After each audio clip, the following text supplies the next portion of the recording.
Medyo kakaiba nga yung gagawin natin today pero talaga namang masarap and bagay na bagay yung mga texture. Ang cool nga ng combination ng cake inatab na to, kakaiba. Meron siyang gulaman, sago, mango, tapos yung cake layer natin is ube moist cake. Pwede din kayong gumawa ng halo-halo version at marami pang iba, so wag na nating patagalin yan at simulan na natin. Una, gawa muna tayo ng pudding o gulaman. Meron ako dyang 3 cup ng water, room temperature lang, galing gripo. 1/2 cup ng sugar. Yung sugar natin, pwede nyo syempreng taasan, pwede nyong bawasan. Yung 1/2 cup para dito sa recipe ay saktong-sakto lang. Hindi matamis, hindi rin matabang.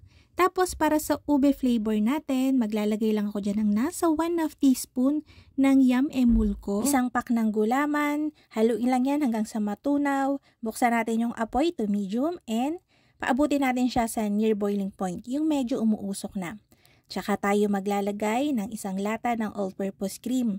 Pwede rin naman yung naka-pouch na all-purpose cream, pwede rin ang evaporated milk actually.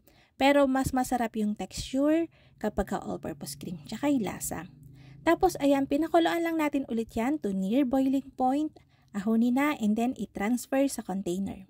Sinasala ko lang yung malalaking bubbles para smooth din yung ibabaw ng ating gulaman. Dito na nga tayo sa paggawa ng ating ube moist cake. Ito yung walang itlog. Meron ako dyang 500 ml ng milk, evaporated o fresh milk pwede. Pwede nyo rin gawing half ng water, half milk ganon. 1 cup ng oil, chiffon aid yung ginamit ko. And 2 teaspoon ng yam emulko. 1 1/2 teaspoon ng salt. And 2 1/2 cups ng light brown sugar. Yung brown sugar natin, yung light brown sugar natin, pwede nyong babaan up to 2 cups. Mas moist lang talaga pagka mas maraming sugar. Huwag kayong mag-alala, once na lumamig to, hindi nyo maralasahan na matamis siya. So, para hindi tayo mahirapang mag-incorporate ng flour natin since marami tong liquid natin eh, 'di ba? So, pagka nilagay kagad natin yung dry ingredients natin, most probably mas marami tayong maiiwang lumps. So, ang ginawa natin para hindi na tayo magsala after nating mag-mix, dito sa isang bowl, nilagay ko na yung dry ingredients natin and hinalo ko na dyan yung kaunti lang ng liquid mixture natin. Then, yun na yung haluin natin hanggang maging smooth siya, wala ng lumps. And then, tsaka natin siya incorporate dun sa rest ng ating liquid mixture. Pag hinalo natin yan, may iwasan natin yung over mixing na nagkakos ng cake tunneling, di ba? So, mas maganda ganun yung gawin nyo, less hassle na para mag-mix o magsala. Nilagay ko na yan sa prepared pan natin, 10x14, may sapi na siya ng parchment paper. Naka-preheat na rin yung oven ko ng 150 degrees Celsius and binake ko yan sa loob ng 20 to 22 minutes. Tinest ko yung gitna para makasiguradong well done na yung ating cake. Siyempre, kailangan nating palamigin yung cake natin bago natin hiwain. Hiniwa ko yan ng 10 peraso. Yung gagamitin kasi natin ditong tub is 500 ml ng oval shape. So, ay makikita niyo yung cake natin. Ang moist niyan, lalong-lalo na kapag kinabukasan na. Marami nang nakatry ng recipe ng ube moist natin, no? So, maganda naman yung feedback nila. So, try nyo din. Maganda rin siya sa cake in a tub. So, ang ginawa ko, para lumapa talaga siya dun sa oval na container natin, dinidiinan ko lang siya ng bahagya.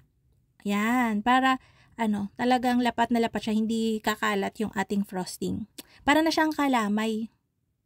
And then, para sa ating frosting, syempre, gagamit tayo ng Magic Whisk. Yung gagamitin ko dito is 300 grams. Tapos, yung liquid natin ay gagamit ako ng milk. Pwede din naman ng water, pero mataas yung ilalagay ko. Ang target natin kasi dito is very soft na frosting.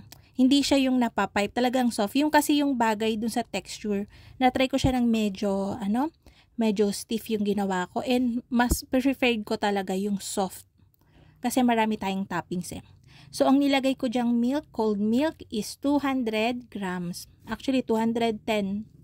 So, yan. Sobrang smooth niya and sobrang very light. Kung natatabangan kayo, since marami tayong nilagay na milk, pero ako actually hindi. Sakto lang for me. Pwede kayo maglagay ng kaunting condensed milk. Yan, i-mix lang natin yan hanggang mag-volume. and ganyan siya ka-light. Ito kasi yung bagay na texture profile dun sa ating kikinatab. Meron tayong medyo dense na ube cake sa ilalim, light na cream, and then yung mga toppings. So, importante din yun. So, ayan, since nag-set na yung ating gulaman or yung ating pudding, ni-slice ko na din yan.